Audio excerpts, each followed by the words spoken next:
কালকে শর্তিলা একাদশী গেল। আমি তো একাদশী করি বন্ধুরা, তোমরা জানো। সকাল সকাল উঠে স্নান করে গোপুসোনাকে পিঠাপুলি দিয়ে ভোগ নিবেদন করলাম।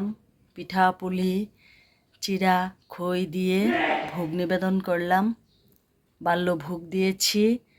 কালকে শর্তিলা একাদশী গেছে। কালকে ভিডিও করেছি, কিভাবে ডিলেট হয়ে গেছে আমি বলতে পারবো না, জানি না, হয়তোবা কিছু একটা হয়েছে। কালকে শর্তিলা একাদশী উপলক্ষে আমি তোমাদের জন্য অনেক কিছু বলেছিলাম। শর্তিলা একাদশীতে মানে যারা একাদশী করে না তারাও যদি করত, খুব ভালো ফল লাভ করত। কালকে আমরা তিলের নাড়ু দিয়েছি গোপুসোনাকে, ভগবানের উদ্দেশ্যে তিল অর্পণ করেছি। আর তিল জলে স্নান করাও ভালো। তিল যদি তুমি ব্রাহ্মণকে, গরিব দুঃখীকে দান করো তবেও ভালো। অনেক অনেক উপকারিতা আছে।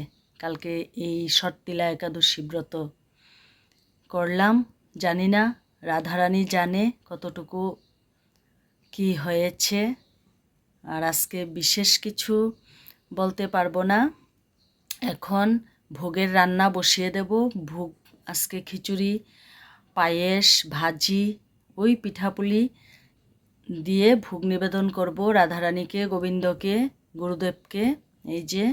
এই যে দেখো আমার গোপুসোনা কি সুন্দর করে বসে আছে, তোমাদেরকে সামনে থেকে দেখাই।